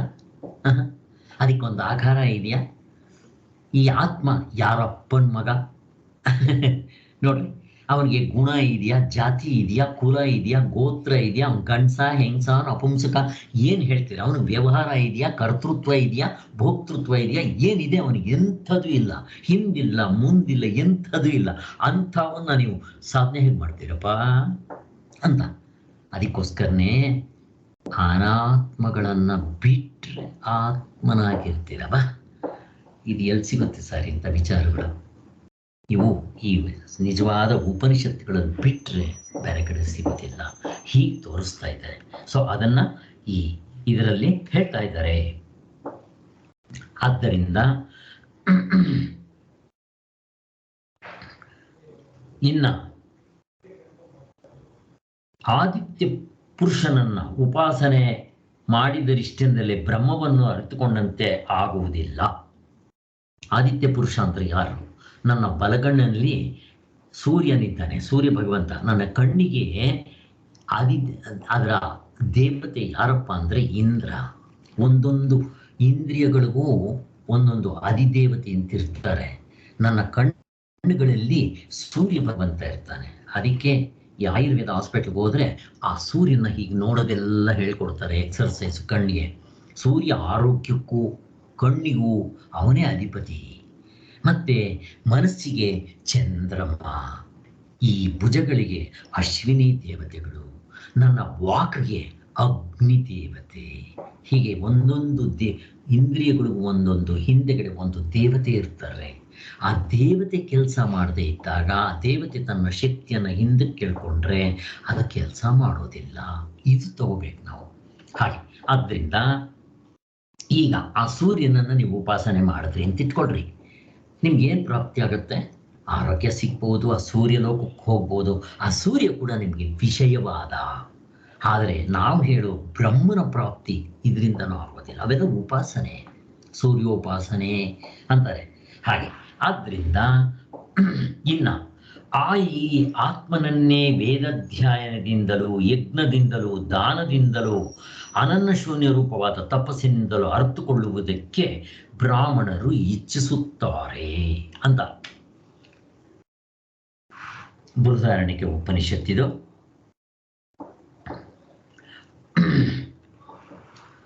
ಈ ಆತ್ಮನನ್ನ, ಯಾವ ಆತ್ಮ? ವೇದಾಧ್ಯಯನದಿಂದಲೂ ಯಜ್ಞದಿಂದಲೂ ದಾನದಿಂದಲೂ ತಪಸ್ಸಿನಿಂದಲೂ ಅರ್ಥಕೊಳ್ಳುವುದಕ್ಕೆ ಬ್ರಾಹ್ಮಣರು ಇಚ್ಛಿಸುತ್ತಾರೆ. ಇದು ಕೂಡ ಬ್ರಹ್ಮ ಅಲ್ಲ, ನಿಜವಾದ ನಮ್ಮ ಆತ್ಮಸ್ವರೂಪ ಅಲ್ಲ. ವೇದಗಳಲ್ಲೇ ಹೇಳಿದೆ, ಯಜ್ಞದಿಂದ, ದಾನದಿಂದ, ತಪಸ್ಸಿನಿಂದ. ಯಜ್ಞ ದಾನ ತಪಸ್ಸಂತ ಭಗವದ್ಗೀತೆಯಲ್ಲಿ ಬರುತ್ತೆ, ಸಾಧನೆ ಇದು. ಇವುಗಳನ್ನ ಕರ್ಮಕಾಂಡದಲ್ಲಿ, ಉಪಾಸನೆ ಕರ್ಮಕಾಂಡದಲ್ಲಿ ಇದನ್ನು ಫಲಾಪೇಕ್ಷೆಯಿಂದ ಮಾಡೋದು ಹೇಳ್ತಾರೆ. ಆದರೆ ಅವುಗಳನ್ನೇ ಈ ಎಲ್ಲ ಸಾಧನೆಗಳನ್ನು ಕೂಡ ಈ ಕರ್ಮಕಾಂಡ ಉಪಾಸನೆ ಕಾಂಡದಲ್ಲಿ ಏನು ಸಾಧನೆಗಳನ್ನ ಹೇಳಿದೆಯೋ ಅದನ್ನೇ ಜ್ಞಾನಕಾಂಡದಲ್ಲೂ ಹೇಳ್ತಾರೆ. ಇಲ್ಲಿ ಯಾಕೆ ಹೇಳ್ಬೇಕು ಸ್ವಾಮಿ ಅಲ್ಲಿ ಹೇಳಿದ ಮೇಲೆ ಅಂತಂದ್ರೆ, ಇವುಗಳನ್ನ ಅಲ್ಲಿ ಹೇಳಿರೋದು ಕಾಮ್ಯ ಕರ್ಮದಿಂದ ಮಾಡೋದಕ್ಕೆ, ಫಲಾಪೇಕ್ಷೆ ಇಟ್ಕೊಂಡು ಮಾಡೋದಕ್ಕೆ. ಅದೇ ಇಲ್ಲಿ ಜ್ಞಾನಕಾಂಡದಲ್ಲಿ ಹೇಳಿರೋದು ಇವನ್ನ ಕರ್ಮಯೋಗದಿಂದ ಮಾಡೋದ್ರಿಂದ ಚಿತ್ತಶುದ್ಧಿ, ಮನಸ್ಸು ಅಂತಃಕರಣ ಶುದ್ಧಿಯಾಗಿ ನಾವು ಆತ್ಮತತ್ವವನ್ನು ತಿಳ್ಕೊಳ್ಳೋದಕ್ಕೆ ಯೋಗ್ಯತೆ ತಂದು ಕೊಡುತ್ತೆ ಅಂತ ಹೇಳಿದ್ದಾರೆ. ಇವೆಲ್ಲ ಏನು ಹೇಳ್ತಾ ಇದೆ ಅಂತಂದ್ರೆ, ಕರ್ಮ ಉಪಾಸನೆಗಳಿಂದ ನಮಗೆ ಮೋಕ್ಷ ಆಗೋದಿಲ್ಲ ಅಂತ ತೋರಿಸ್ಕೊಡ್ತಾ ಇದೆ. ಇವಕ್ಕೆಲ್ಲ ಶಾಸ್ತ್ರವೇ ಆಧಾರ ಅಂತ. ಮತ್ತೆ ಇನ್ನೊಂದು ಕಡೆ ನೋಡ್ರಿ, ಕಠೋಪನಿಷತ್ನಲ್ಲಿ, ಎಲೆ ನಚಿಕೇತನೆ, ವೇದಗಳೆಲ್ಲವೂ ಯಾವ ಸ್ಥಾನವನ್ನೇ ತಾತ್ಪರ್ಯದಿಂದ ತಿಳಿಸುತ್ತವೆಯೋ, ತಪಸ್ಸುಗಳೆಲ್ಲವೂ ಯಾವುದನ್ನು ತಮ್ಮ ಗುರಿಯೆಂದು ಹೇಳುತ್ತವೆಯೋ, ಯಾವುದನ್ನು ಅರಿಯಲಿಚ್ಛಿಸಿ ಬ್ರಹ್ಮಚರ್ಯವನ್ನು ಆಚರಿಸುವರೋ ಆ ಪರಮಪದವನ್ನು ನಿನಗೆ ಸಂಗ್ರಹವಾಗಿ ಹೇಳುವೆನು ಅಂತ ಹೇಳ್ತಾರೆ. ಇದು ಕಠೋಪನಿಷತ್ತು. ಹೀಗೆ ಏನಂತ ಹೇಳ್ತಾರೆ? ನಚಿಕೇತ, ವೇದದಲ್ಲೇ ಹೇಳಿದೆ ಇದನ್ನ. ಏನಂತ?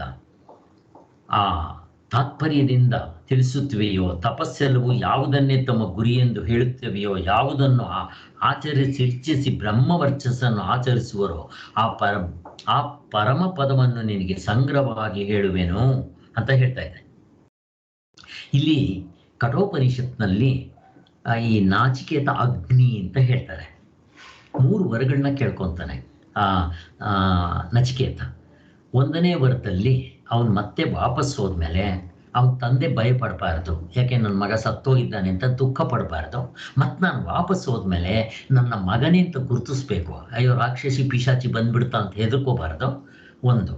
2ನೇ ವರದಲ್ಲಿ ನನಗೆ ಒಂದು ಅಗ್ನಿ ಕಾರ್ಯವನ್ನು ತಿಳಿಸ್ಕೊಡೋದು. ಅದರಿಂದ ಏನಾಗುತ್ತೆ, ಪ್ರಪಂಚದಲ್ಲಿ ಮಾಡಿದ್ರೆ ಅವರಿಗೆ ಶ್ರೇಯಸ್ಸಾಗಬೇಕು. ಇದು ಮೋಕ್ಷಕ್ಕಲ್ಲ, ಇದು ಕರ್ಮಕಾಂಡಕ್ಕೆ ಸಂಬಂಧಪಟ್ಟಿರೋದು. ಅದನ್ನು ಇಲ್ಲಿ ಹೇಳ್ತಾ ಇರೋದು. ತಪಸ್ಸು ಗಿಪಸ್ಸು ಕರ್ಮ ಯಜ್ಞ, ಅದಕ್ಕೆ ನಾಚಿಕೇತ ಅಗ್ನಿ ಅಂತಾನೆ ಯಮಧರ್ಮರಾಜ ಹೆಸರು ಕೊಟ್ಟು, ನಿನ್ನ ಹೆಸರಿಂದನೇ ಇದು ಫೇಮಸ್ ಆಗುತ್ತೆ ಕರ್ಮಕಾಂಡದಲ್ಲಿ ಅಂತ ಹೇಳಿದ್ದಾರೆ. ಇವೆಲ್ಲ ಮೋಕ್ಷಕ್ಕಲ್ಲ. ಇಷ್ಟು ನಾನೇನೇನು ಹೇಳಿದ್ನೋ ಅದರಿಂದ ಮೋಕ್ಷ ಆಗೋಲ್ಲ ಅಂತ ಹೇಳ್ತಾ ಇರೋದು. ಇನ್ನು ಯಾವನಾದರೂ 3 ಮಾತ್ರೆಗಳಿಂದ ಒಡಗೂಡಿದ ಓಂಕಾರದಿಂದ ಈ ಪುರುಷದಲ್ಲಿರುವ ಪರಮ ಪುರುಷನನ್ನು ಉಪಾಸನೆ ಮಾಡುವನೋ ಅವನು ಪರಾತ್ಪರನಾದ ಸರ್ವ ಶರೀರದಲ್ಲಿರುವ ಪುರುಷನನ್ನೇ ಕಾಣುವನು. ಪ್ರಶ್ನೋಪನಿಷತ್ನಲ್ಲಿ ಏನ್ ಹೇಳ್ತಾ ಇದೆ? ಈ ಪ್ರಶ್ನೋಪನಿಷತ್ತು, ಆಮೇಲೆ ಮಾಂಡಿಕ್ಯ ಉಪನಿಷತ್ತು, ಇಂಥ ಕಡೆ ಎಲ್ಲ ಈ 3 ಮಾತ್ರೆಗಳಿಂದ ಒಡಗೂಡಿದ ಓಂಕಾರ, ಆ ಪುರದಲ್ಲಿರುವ ಪರಮಪುರುಷನನ್ನು ಉಪಾಸನೆ ಮಾಡುವನೋ ಅಂತ ಹೇಳ್ತಾ ಇದ್ದ. ಇವು ಇಷ್ಟು. ಇನ್ನು ಉಪಾಸನೆಗಳನ್ನ ಕೇಳಿ ತಿಳಿದುಕೊಂಡಿರುವ ನೀನು ಯಾವ ಫಲವನ್ನು ಪಡೆಯುವೆ ಎಂಬುವೆ ಮುಂತಾದ ಶ್ರುತಿಗಳು ಹೀಗೆ ಕರ್ಮಗಳು ಉಪಾಸನೆಗಳಿಗೆ ಜ್ಞಾನಗಳಿಗೆ ಉಪಾಯವಾಗುವುವೆಂದು ಸ್ಪಷ್ಟವಾಗಿ ತಿಳಿಸಿರುತ್ತವೆ. ಇದು ಕೂಡ ಅಷ್ಟೇ, ಇಲ್ಲಿ ನೋಡೋದಿಕ್ಕೆ ಒಳ್ಳೆ ಮೋಕ್ಷಕ್ಕೋಸ್ಕರ ಹೇಳ್ತಾ ಇದ್ದಂಗಿದೆ. ಹೇಗೆ ನಚಿಕೇತಂದು ಹೇಳಿದ್ದಾರೋ ಅದು ನೋಡಿದ್ರೆ ಮೋಕ್ಷಕ್ಕೆ ಅಂತ ಅನ್ಸುತ್ತೆ, ಮೋಕ್ಷಕ್ಕಲ್ಲ, ಕರ್ಮಕಾಂಡದಕ್ಕೆ. ಇಲ್ಲಿ ಹೇಳಿರೋದು ಅಷ್ಟೇ. ಇವಾಗ ಓದದ್ನಲ್ಲ, ಈ ಉಪಾಸನೆಗಳನ್ನ ಉಪಾಸನೆ ಅಂತ ಹೇಳ್ತಾ ಇದ್ದಾರೆ. ಕೇಳಿ ತಿಳಿದುಕೊಂಡಿರುವ ನೀನು ಯಾವ ಫಲವನ್ನ ಪಡೆಯುವೆ ಎಂಬುವೆ ಮುಂತಾದ ಶ್ರುತಿಗಳು ಹೇಗೆ ಕರ್ಮಗಳು ಉಪಾಸನೆಗಳು ಜ್ಞಾನಕ್ಕೆ ಉಪಾಯವಾಗಿರುವೆಂದು ಸ್ಪಷ್ಟವಾಗಿ ತಿಳಿಸಿರುತ್ತವೆ ಅಂತ. ಈ ಎರಡರಲ್ಲಿ ಕರ್ಮಗಳು ಚಿತ್ತಶುದ್ಧಿಯಾಗಿ ಅಂತರ್ಮುಖತ್ವ ಬರುವುದರ ಮೂಲಕ ಜ್ಞಾನಕ್ಕೆ ಸಾಧನವಾಗಿರುತ್ತೆ. ಇಲ್ಲಿ ನಚಿಕೇತಂದು ಮತ್ತೆ ಇದರದು ಇವೆರಡನ್ನು ಕರ್ಮಯೋಗ ರೂಪದಲ್ಲಿ ಮಾಡೋದ್ರಿಂದ ಅವರ ಚಿತ್ತಶುದ್ಧಿಯಾಗಿ ಜ್ಞಾನಕ್ಕೆ ಅಧಿಕಾರವನ್ನು ತಂದುಕೊಡುತ್ತೆ ಅಂತ ಹೇಳ್ತಾ ಇದ್ದಾರೆ. ಇನ್ನು ಅಪರ ಬ್ರಹ್ಮವಿದ್ಯೆಯ ರೂಪವಾಗಿರುವ ಉಪಾಸನೆಗಳು ಈ ವಿದ್ಯೆಯಲ್ಲಿ ಎರಡು ಥರ, ಪರಾವಿದ್ಯೆ ಅಪರಾವಿದ್ಯೆ. ಮೊನ್ನೆ ಕೂಡ ನಾವು ಭಗವದ್ಗೀತೆಯಲ್ಲಿ ಎರಡು ನೋಡಿದ್ವಿ. ಒಂದು ಪರಾವಿದ್ಯೆ, ಪರ ಅಂತಂದರೆ ಪರಾತ್ಪರ ಪರಮಾತ್ಮ, ಪರ ಅಂತಂದರೆ ಹೆಚ್ಚಿಂದು ಮೋಕ್ಷಕ್ಕೆ ಆತ್ಮನ್ ತಿಳ್ಕೊಳ್ಳೋದಕ್ಕೆ. ಇನ್ನು ಅಪರಾವಿದ್ಯೆ ಅಂತಂದರೆ ಕೀಳು ಮಟ್ಟದ್ದು, ಕೆಳಗಿನ ಮಟ್ಟದ್ದು. ಯಾಕೆಂದರೆ ಈ ವಿದ್ಯಾರ್ಥಿಗಳಲ್ಲಿ ಅಥವಾ ಸಾಧಕರಲ್ಲಿ 3 ಭಾಗ ಹೇಳಿದರು, 3 ಥರ: ಉತ್ತಮ, ಮಧ್ಯಮ, ಅಧಮ. ಉತ್ತಮಾಧಿಕಾರಿಗೆ ಜ್ಞಾನ ಕಾಂಡದ್ದು, ಇನ್ನು ಮಧ್ಯಮ ಅಧಮಕಾರಿಗಳಿಗೆ ಉಪಾಸನೆ ಕರ್ಮಕಾಂಡ ಅಂತ ಹೇಳಿದ್ರಲ್ಲ, ಹಾಗೆ ಹೇಳ್ತಾ ಇದ್ದಾರೆ. ಒಟ್ಟಿನಲ್ಲಿ ಕರ್ಮಕಾಂಡ ಉಪಾಸನೆ ಕಾಂಡಗಳಲ್ಲಿ ಹೇಳಿರೋದನ್ನ ಫಲಾಪೇಕ್ಷೆ ಇಲ್ಲದೆ ನಾವು ಮಾಡಿದ್ದಾದರೆ ನಿಧಿಧ್ಯಾಸನ ರೂಪವಾಗಿರುವ ಉಪಾಸನೆಗಳು ಎಂದರೆ ಇಲ್ಲಿಯೇ ನೇರಾಗಿ ಜ್ಞಾನ ಉಂಟು ಮಾಡಿಬಿಡುತ್ತವೆ. ಕರ್ಮಕಾಂಡ ಉಪಾಸನೆ ಕಾಂಡದಲ್ಲಿ ಹೇಳಿರೋ ಸಾಧನೆಗಳನ್ನು ಜ್ಞಾನಕಾಂಡದಲ್ಲೂ ಹೇಳಿದೆ. ಯಾಕೆ ಹೇಳಿದೆ?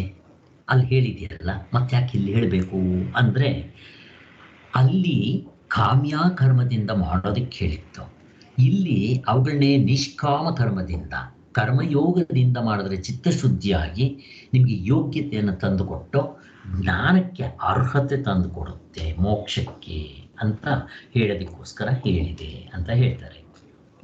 ಸೊ ಇಷ್ಟು ಉಪನಿಷತ್ತುಗಳ ವಾಕ್ಯಗಳಿಂದ ನಮ್ಗೆ ಅರ್ಥ ಆಗಿದ್ದೇನು ಅಂತಂದ್ರೆ, ಕರ್ಮಕಾಂಡ, ಉಪಾಸನಕಾಂಡ, ಜ್ಞಾನಕಾಂಡ ಮೂರಕ್ಕೂ ಕೂಡ ವೇದವೇ ಆಧಾರ, ವೇದವೇ ಪ್ರಮಾಣ. ನಾವು ವೇದದಿಂದಲೇ ಇವುಗಳನ್ನ ಹೇಗೆ ಮಾಡಬೇಕು, ಏನು ಫಲ ಆಗುತ್ತೆ ಅಂತ ತಿಳ್ಕೋಬೇಕು. ಆದರೆ ಎಲ್ಲರಿಗೂ ಕೂಡ ಮೋಕ್ಷವನ್ನೇ ಯಾಕೆ ಹೇಳೋಲ್ಲ ಅಂದರೆ, ಬೇಕಾಗಿಲ್ಲ. ಎಲ್ರಿಗೂ ಬೇಕಾಗುತ್ತೆ, ಮೋಕ್ಷ ಬೇಕಾಗೋದಿಲ್ಲ. ಅವರ ಯೋಗ್ಯತೆ, ಅವರ ಅಂತಸ್ತು ಕೂಡ 3 ಥರ ಇರುತ್ತೆ: ಉತ್ತಮ, ಮಧ್ಯಮ, ಅಧಮ ಅಂತ. ಅದಕ್ಕೆ ತಕ್ಕಂತೆ ಆಯಾ ಶಾಸ್ತ್ರಗಳಲ್ಲಿ ಅವ್ರ ತಕ್ಕಂತೆ ಅಂತ ಸಾಧನೆಗಳು, ಅದರಿಂದ ಕೊನೆಗಾಣುವಂಥ ಫಲಗಳು ಇರುತ್ತೆ ಅಂತ ಹೇಳಿದೆ. ಒಟ್ಟಿನಲ್ಲಿ ಈಗ ಜೀವ ಮತ್ತು ಪರಮಾತ್ಮರ ಜ್ಞಾನವೇ ಶ್ರುತಿಗೆ ಮುಖ್ಯವಾದ ಗುರಿ. ಯಾವುದನ್ನ ನೀವು ಜೀವ ಅಂತೀರೋ ಅವನೇ ಪರಮಾತ್ಮ, ಯಾವುದನ್ನ ನೀವು ಒಡವೆಗಳು ಅಂತೀರೋ ಅದೇ ಚಿನ್ನ. ಮೇಕೆ ಅಂತ ಅನ್ಕೊಂಡಿದ್ದೆ ಹುಲಿ, ಇದು ನಮಗೆ ಗೊತ್ತಾಗಿದೆ. ಆದ್ದರಿಂದ ಈಗಲೇ ಅದಕ್ಕೆ ಯೋಗ್ಯತೆ ಇಲ್ಲದವರಿಗೆ, ಆ ಜ್ಞಾನಕಾಂಡಕ್ಕೆ ಮೋಕ್ಷಕ್ಕೆ ಯೋಗ್ಯತೆ ಇಲ್ಲದವರಿಗೆ ಅವರಿಗೆ ಅರ್ಹತೆ ಬರಲಿ ಅಂತ ಈ ಕರ್ಮಕಾಂಡ ಉಪಾಸನೆ ಕಾಂಡಗಳಲ್ಲಿ ಹೇಳಿರೋದನ್ನೇ ಕರ್ಮಯೋಗ ರೂಪದಲ್ಲಿ ಮಾಡಿದ್ರೆ ಅವರಿಗೆ ಆ ಯೋಗ್ಯತೆಯನ್ನು ಕೊಟ್ಟು ಮುಂದಕ್ಕೆ ಕರ್ಕೊಂಬರುತ್ತೆ ಅನ್ನೋದು. ಅಲ್ಲಿಗೆ ಅದರ ವಿಚಾರ ಇಷ್ಟು ಮುಗಿತು. ಇವಾಗ 5ನೇ ಚಾಪ್ಟ್ರು ಅದ್ವೈತ ಪ್ರಕರಣದಲ್ಲಿ ಇದು 17ನೇ ಮಂತ್ರ. ಈ ಮಂತ್ರ ಏನು ಹೇಳ್ತಾ ಇದೆ ಅಂತಂದರೆ, ಅದ್ವೈತ ದರ್ಶನಕ್ಕೂ ದ್ವೈತ ದರ್ಶನಗಳಿಗೂ ವಿರೋಧವಿಲ್ಲ. ಅಂತ. ಏನಿದ್ರ ಅರ್ಥ? ಇಲ್ಲಿ ಅದ್ವೈತ ದರ್ಶನ. ಅದ್ವೈತ ಅಂದ್ರೆ ಏನು ಅಂತ ನಮ್ಗೆ ಇವಾಗ ಚೆನ್ನಾಗಿ ಅರ್ಥ ಆಗಿದೆ. ಬ್ರಹ್ಮ ಸತ್ಯ, ಜಗತ್ತು ಮಿಥ್ಯ, ಎರಡಿಲ್ಲ ಅಲ್ಲಿ. ಬ್ರಹ್ಮವೂ ಇದೆ, ಜಗತ್ತೂ ಇದೆ, ಹಗ್ಗವೂ ಇದೆ, ಹಗ್ಗವೂ ಸತ್ಯ, ಹಾವೂ ಸತ್ಯ. ಹಂಗೆ ಹೇಳ್ತಾ ಇದ್ದೀವ? ಇಲ್ಲ, ಇರದೇ ಒಂದು. ನಾನು ತಪ್ಪಾಗಿ ಅದನ್ನ ಹಾವು ಅನ್ಕೊಂಡಿದ್ದೀನಿ. ಇರದೇ ಪರಮಾತ್ಮ, ನಾನು ತಪ್ಪಾಗಿ ಪ್ರಪಂಚ ಅಂತ ಅನ್ಕೊಂಡಿದ್ದೀನಿ. ಈ ಪ್ರಪಂಚ ಅನ್ನೋದನ್ನ ವ್ಯವಹಾರ ಅಂತ ಕರೀತಾರೆ, ಪರಮಾತ್ಮನ ಪಾರಮಾರ್ಥಿಕ ಅಂತ ಕರೀತಾರೆ. ಇಲ್ಲಿ ಎರಡಿಲ್ಲ. ಆದರೆ ಈ ದರ್ಶನಕಾರರಲ್ಲಿ, ಇವರು ದರ್ಶನಕಾರರು ಅಂತಂದ್ರೆ ಯಾರು? ಸಾಂಖ್ಯರು, ಕಪಿಲರು, ವೈಶೇಷಿಕರು, ನೈಯಾಯಿಕರು, ಪೂರ್ವಮೀಮಾಂಸಕರು, ಇವರೆಲ್ಲ ದರ್ಶನಕಾರರು. ಇವರೆಲ್ಲ ದ್ವೈತಿಗಳು. ಮೊದಲನೇದಾಗಿ ಇವ್ರನ್ನ ಎರಡು ಪಂಗಡ ಮಾಡ್ತಾರೆ. ವೇದಗಳನ್ನು ನಂಬುವವರು, ವೇದಗಳನ್ನು ನಂಬದೇ ಇರುವವರು. ಈಗ ವೇದಗಳನ್ನ ನಂಬುವವರು ಯಾರು ಅಂತಂದ್ರೆ ಇವರನ್ನ ಯಾರು? ಈ 6 ಜನ ದರ್ಶನಕಾರರು. ಇವಾಗ ಹೇಳಿದ್ನಲ್ಲ, ಅವರೆಲ್ಲ ಸಾಂಖ್ಯ, ಯೋಗ, ನೈಯಾಯಿಕರು, ವೈಶೇಷಿಕರು, ಉತ್ತರ ಮೀಮಾಂಸ, ಪೂರ್ವ ಮೀಮಾಂಸ, ಇವರೆಲ್ಲ ಯೋಗವನ್ನ ನಂಬುವರು ಅಂತ. ವೇದವನ್ನ ನಂಬದೇ ಇರೋರು ಯಾರು? ಕ್ರಿಶ್ಚಿಯನ್ಸು, ಮುಸ್ಲಿಮ್ಸು, ಬುದ್ಧಿಸಂನವರು, ಜೈನಿಸಂನವರು, ಪಾರ್ಸಿಯವರು, ವೆಸ್ಟರ್ನ್ ಫಿಲಾಸಫರ್ಸು, ಸೈಂಟಿಸ್ಟ್ಗಳು, ಇವರು ಯಾರು ಒಪ್ಪೋದಿಲ್ಲ. ಇವರೆಲ್ಲರೂ ದ್ವೈತ ದರ್ಶನದವರೇ. ದ್ವೈತ ಅಂತಂದ್ರೆ ಏನು ಅಂತಂದ್ರೆ ಹಾವೂ ಸತ್ಯ, ಹಗ್ಗವೂ ಸತ್ಯ. ಅಂದ್ರೆ ಪರಮಾತ್ಮನೂ ಸತ್ಯ, ಪರಮಾತ್ಮನಷ್ಟೇ ಈ ಪ್ರಪಂಚವೂ ಸತ್ಯ ಅಂತ ಹೇಳೋರು. ಅಷ್ಟೇ, ಇವರು ದ್ವೈತದವರು ಅಂತಾರೆ. ಮತ್ತೆ ಈ ವೇದಗಳನ್ನ ನಂಬೋರಲ್ಲೇ ಈ ದರ್ಶನಕಾರರೆಲ್ಲ ವೇದಗಳನ್ನ ನಂಬ್ತಾರೆ. ಅದೇ ರೀತಿ ನಮ್ಮಲ್ಲಿ ಇವರಿದ್ದಾರೆ ನೋಡ್ರಿ, ಯಾರೋ ರಾಮಾನುಜಾಚಾರ್ಯರು, ಮಧ್ವಾಚಾರ್ಯರು, ಇವರೆಲ್ಲ ದ್ವೈತ ಫಿಲಾಸಫಿಗಳು. ದ್ವೈತ ಫಿಲಾಸಫಿ ಅಂದ್ರೆ ಏನು ಅಂದ್ರೆ ಅವರದ್ದು ಭಕ್ತಿ ಮಾರ್ಗ. ಅಲ್ಲಿ ಶಾಸ್ತ್ರದಲ್ಲಿ ಏನಿದೆಯೋ ನಾನು ಅದನ್ನು ಹೇಳ್ತಾ ಇದ್ದೀನಿ. ಮತ್ತು ನನಗೆ ಎಲ್ಲರ ಮೇಲೂ ಗೌರವ ಇದೆ. ಮತ್ತು ಅವರು ಏನು ಸಾಮಾನ್ಯದವರಲ್ಲ, ಅವರೆಲ್ಲ ವಿಭೂತಿಗಳು, ಪರಮಾತ್ಮನ ವಿಭೂತಿಗಳು. ಭಕ್ತಿಯನ್ನ ಹೈಲೈಟ್ ಮಾಡಿದವರು, ಭಕ್ತಿಯನ್ನ ಎಲ್ರಿಗೂ ಹೇಳಿಕೊಟ್ಟವರು. ಆದರೆ ಅವರು ದ್ವೈತ ಫಿಲಾಸಫಿ, ಅವರು ಅದ್ವೈತ ಅಲ್ಲ. ಈಗ ನಮ್ಮ ಉಪನಿಷತ್ತುಗಳಲ್ಲೂ ವೇದಗಳಲ್ಲೂ ಆ ಮುಕ್ತಿಯನ್ನು ಕಂಡ ಮೇಲೆ ಅವನ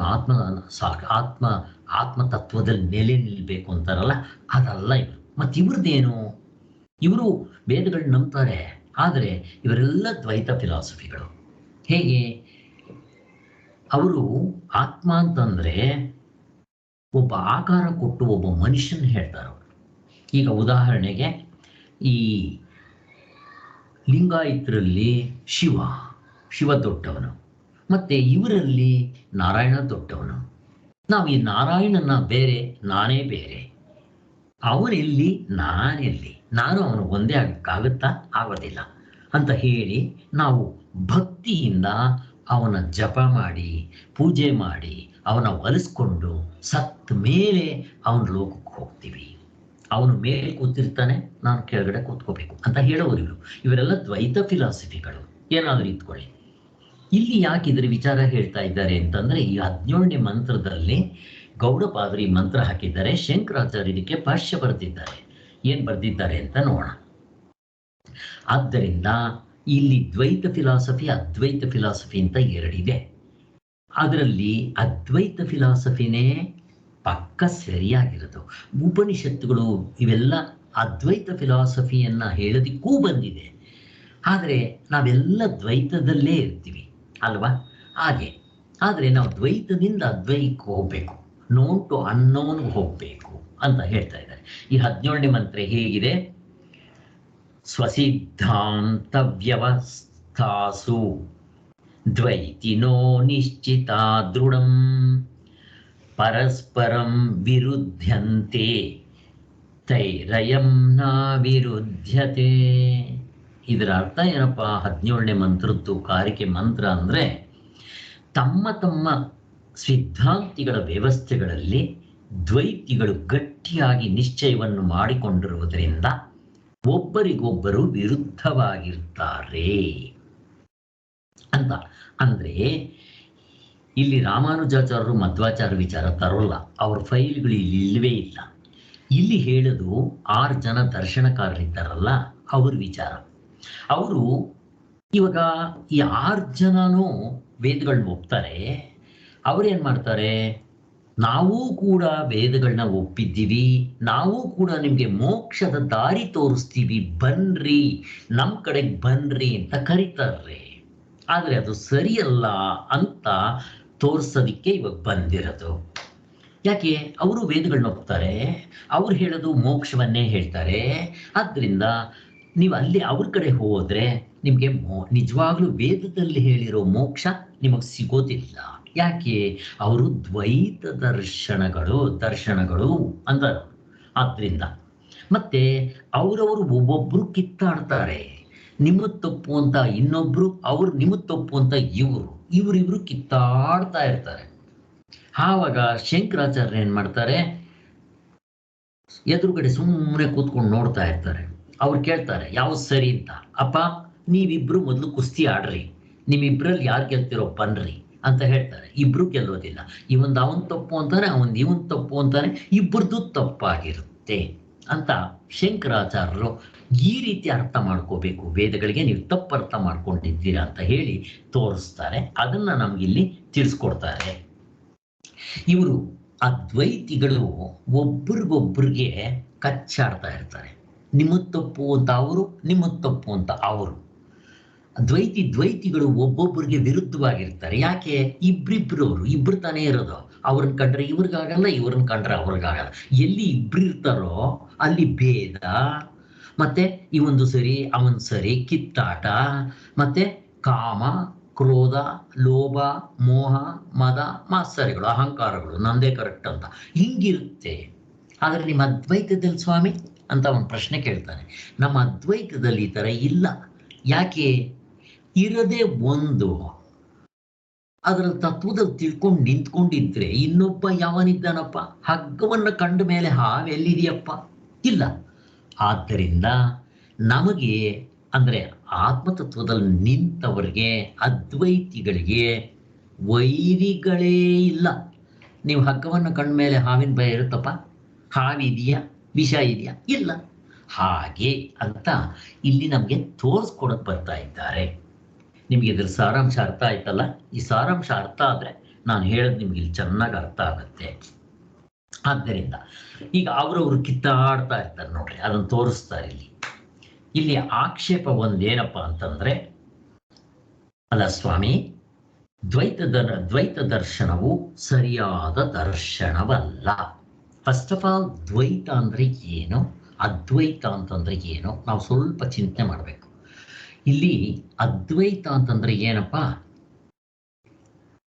ಅದು ಒಂದೇ ಇರೋದು, ಎರಡಿಲ್ಲ.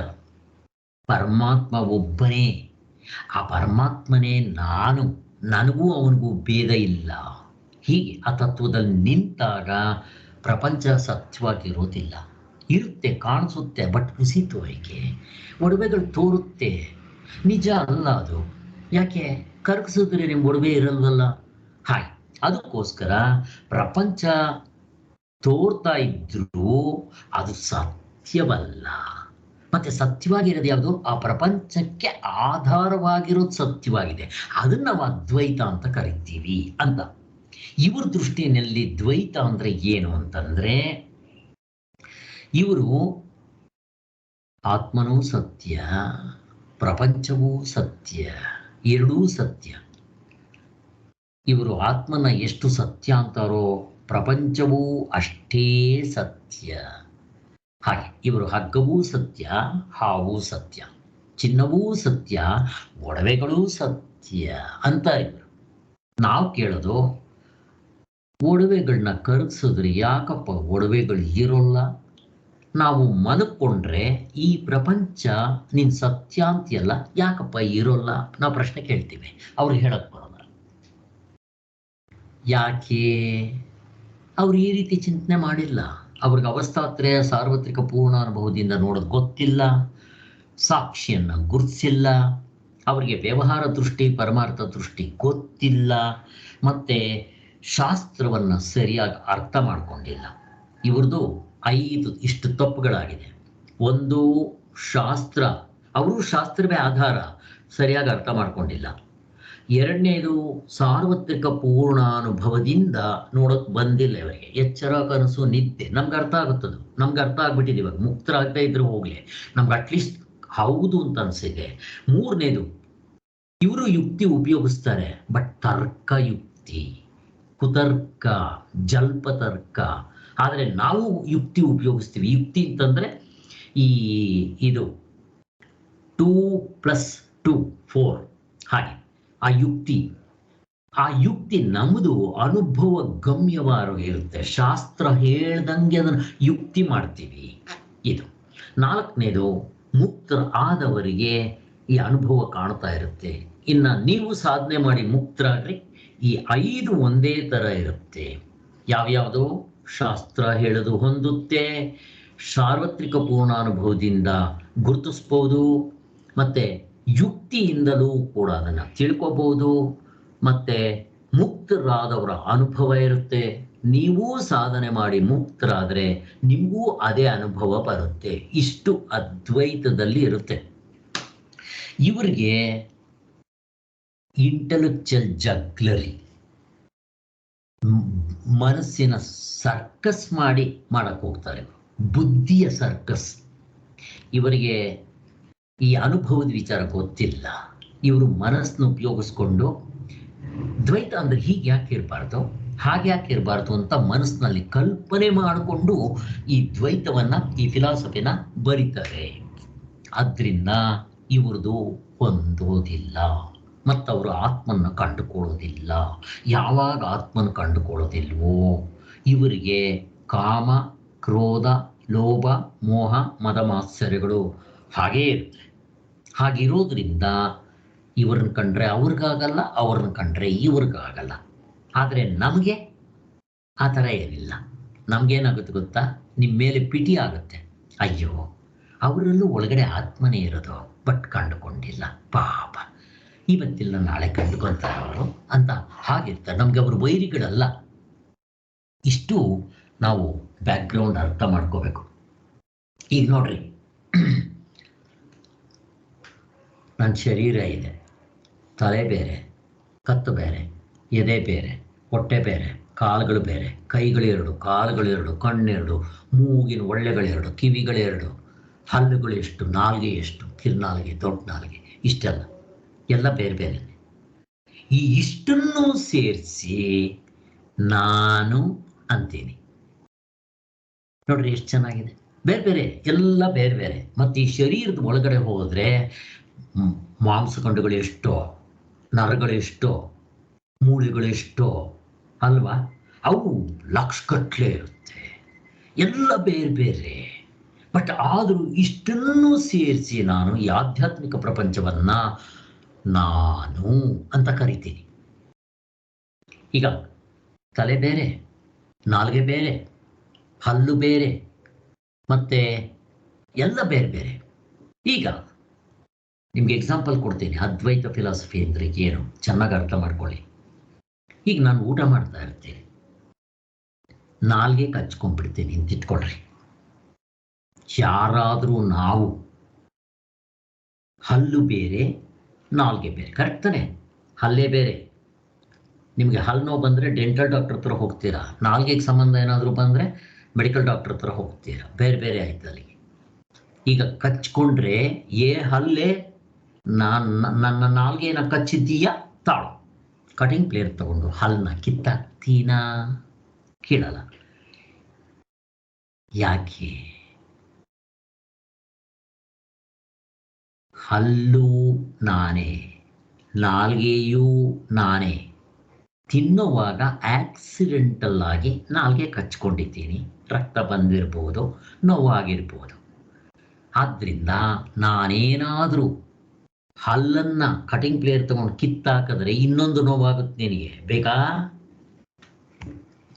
ಅಲ್ಲ ಸ್ವಾಮಿ, ಶರೀರದಲ್ಲಿ ಎಲ್ಲ ಬೇರೆ ಬೇರೆ ಇದೆ, ಮತ್ತೆ ನನಗೇ ಆಗದಲ್ವಾ?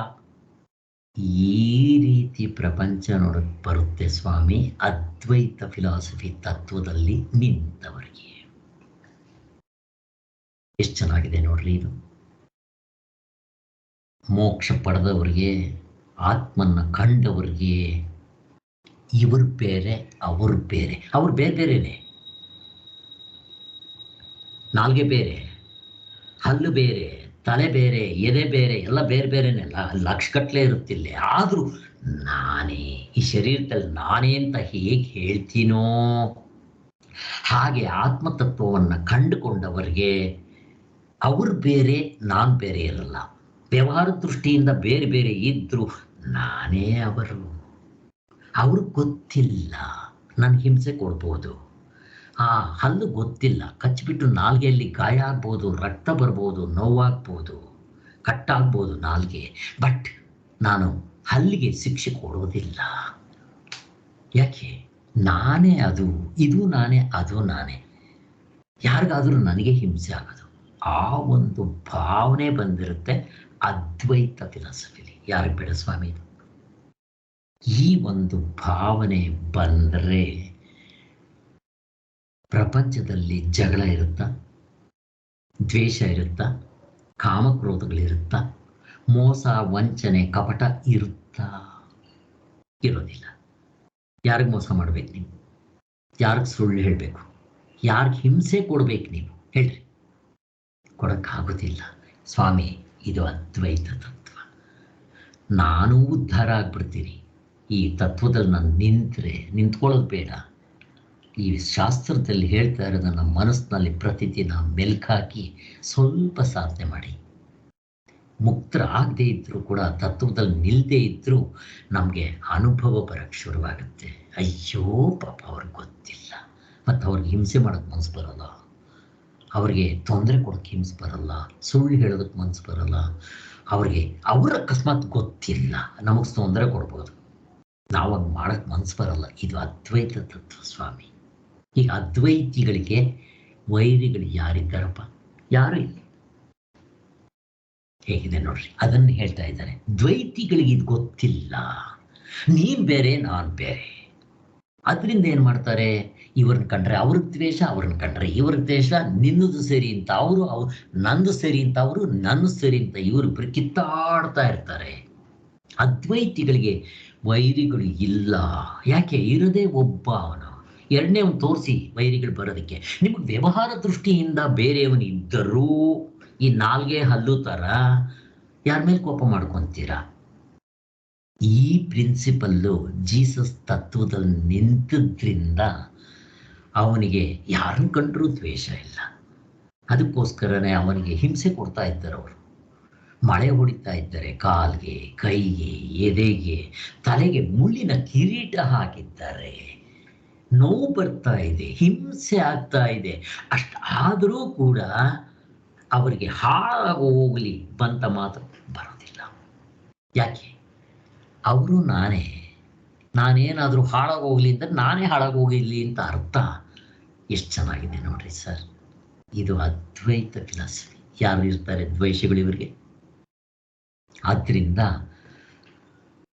ಎಲ್ಲಿ ಈ ಅದ್ವೈತ ತತ್ವವನ್ನು ಕಂಡುಕೊಂಡವರು ಒಬ್ಬ ಇರಲಿ ಸಾಕು, ಅವನ ಸುತ್ತಮುತ್ತಲೂ ಯಾವ ಕ್ರೂರ ಮೃಗಗಳು ಜಗಳ ಆಡೋದಿಲ್ವಂತೆ.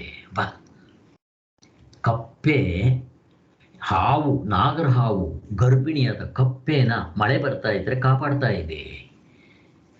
ಅಲ್ಲಿ ಕ್ರೂರ ಮೃಗಗಳು ಕೂಡ ಯಾರಿಗೂ ಹಿಂಸೆ ಮಾಡೋದಿಲ್ಲ. ಎಂಥ ಕೆಟ್ಟವರು ಇವರ ಸನ್ನಿಧಿಗೆ ಬಂದರೆ ಇವರು ನೋಡಿದ ತಕ್ಷಣ ಅವರಲ್ಲಿರುವಂಥ ಕೋಪ ಗೀಪ ಎಲ್ಲ ಹೋಗ್ಬಿಡುತ್ತೆ. ಅಂಗುಲಿಮಾಲ ಬುದ್ಧನ್ ನೋಡಿದ ತಕ್ಷಣ ಏನಾಯಿತು? ವಾಲ್ಮೀಕಿ ನಾರದರು ನೋಡಿದ ತಕ್ಷಣ ಏನಾಯಿತು? ಅವನ ರೋಷ, ಅವನ ಅಹಂಕಾರ, ಅವನ ಹಿಂಸ ಬಿಟ್ಟು ಹೋಗುತ್ತೆ. ಆದ್ದರಿಂದ ಇಂಥ ಮನುಷ್ಯರು ಒಬ್ಬರಿದ್ರು ಸಾಕು, ಅಲ್ಲಿ ಮಳೆ ಬೆಳೆ ಸುಖ ಶಾಂತಿ ಸಮೃದ್ಧಿ, ಅಲ್ಲಿ ಆನಂದ. ಅದನ್ನು ರಾಮರಾಜ್ಯ ಅಂತ ಕರೀತಾರೆ ಸ್ವಾಮಿ. ರಾವಣ ರಾಜ್ಯ ಅಲ್ಲ, ಕಾಮರಾಜ್ಯವಲ್ಲ, ಅದು ರಾಮರಾಜ್ಯ. ಎಲ್ಲೆಲ್ಲೂ ಸುಖ ಸಂತೋಷ ನೆಮ್ಮದಿ ತಾಂಡವಾಡ್ತಾ ಇರುತ್ತೆ ಸ್ವಾಮಿ. ಇಂಥ ಅದ್ವೈತವನ್ನ ನಮ್ಮ ಉಪನಿಷತ್ತುಗಳು ವೇದಗಳು ತಿಳಿಸ್ತಾ ಇದೆ. ನಾವಿದನ್ನು ಕೇಳಿದ್ರೇನೆ ನಮ್ಮ ಮನಸ್ಸಿನಲ್ಲಿ ಇಷ್ಟು ಆಸಕ್ತಿ ಬಂದು, ಅಪ್ಪ ನಾನು ಇದನ್ನೇನಾದರೂ ಮಾಡಿ ಸಾಧನೆ ಮಾಡಿ ಪಡ್ಕೋಬೇಕು. ಮತ್ತು ಇದು ಒಂದು ಸಾರಿ ನಿಮ್ಮ ತತ್ವವನ್ನು ಕಂಡ್ರೆ ಮತ್ತೆ ಸಾಧನೆ ಮಾಡಬೇಕಾಗಿಲ್ಲ, ಮತ್ತು ಹುಟ್ಟಬೇಕಾಗಿಲ್ಲ, ಸಾಯ್ಬೇಕಾಗಿಲ್ಲ. ನೀವು ಎಲ್ಲಿದ್ದರೂ ಆನಂದವಾಗಿರ್ತೀರಾ. ನಿಮಗೆ ಪ್ರಪಂಚ ಇದು ಒಂದನ್ನು ತಿಳಿದ್ರೆ ಎಲ್ಲವನ್ನೂ ತಿಳಿದಂಗಾಗುತ್ತೆ. ಸರ್ವಜ್ಞರಾಗ್ತೀರಾ, ಸರ್ವೇಶ್ವರರಾಗ್ತೀರಾ, ಈಶ್ವರನಾಗ್ತೀರಾ. ಎಷ್ಟು ಹೋಗಲಿದೆ ಇದು. ಆದ್ದರಿಂದ ನಾವು ಆ ದೇವರಲ್ಲಿ ಪ್ರಾರ್ಥನೆ ಮಾಡೋಣ. ಭಗವಂತ ಕೇಳೋದಕ್ಕೆ ಇಷ್ಟು ಚೆನ್ನಾಗಿದ್ದರೆ ಇನ್ನು ನಾನು ತತ್ವದಲ್ಲಿ ನಿಂತರೆ ಹೇಗಿರ್ತೀನಿ. ಹೇ ಭಗವಂತ, ನಾನು ಕೇಳೋದಕ್ಕಾದರೂ ನನಗೆ ಈ ಅವಕಾಶ ಮಾಡಿಕೊಡು. ಮತ್ತು ಅದನ್ನು ಕೇಳಿದ ಮೇಲೆ ನನ್ನ ಜೀವನದಲ್ಲಿ ಅಳವಡಿಸ್ಕೊಂಡು ಸಾಧನೆ ಮಾಡೋದಕ್ಕೆ ನೀನೇ ಅವಕಾಶ ಮಾಡಬೇಕು. ಮತ್ತು ತತ್ವದಲ್ಲಿ ನಿಲ್ಲೋದಕ್ಕೂ ಕೂಡ ನೀನೇ ಆಶೀರ್ವಾದ ಮಾಡಬೇಕು ಅಂತ ಭಗವಂತ ನನ್ನ ಮೊರೆ ಹೋಗಬೇಕು. ನಾನೇ ಮಾಡ್ತೇನೆ ಅಂದ್ರೆ ಅಹಂಕಾರ ಅಂತ ಹೇಳ್ತಾ ಇದ್ದೀನಿ. ಓಂ ಶಾಂತಿ ಶಾಂತಿ ಶಾಂತಿ. ಜೈ ಗುರುದೇವ್. ಇಷ್ಟು ನಾವು ಬ್ಯಾಕ್ಗ್ರೌಂಡ್ನಲ್ಲಿ ಮಾಡಿದ್ದೀವಿ. ನಾಳೆ ಇದನ್ನು ಎಕ್ಸ್ಪ್ಲೈನ್ ಮಾಡಿದ್ರೆ ನಿಮ್ಗೆ ಚೆನ್ನಾಗಿ ಅರ್ಥ ಆಗುತ್ತೆ. ಜೈ ಶ್ರೀರಾಮ್.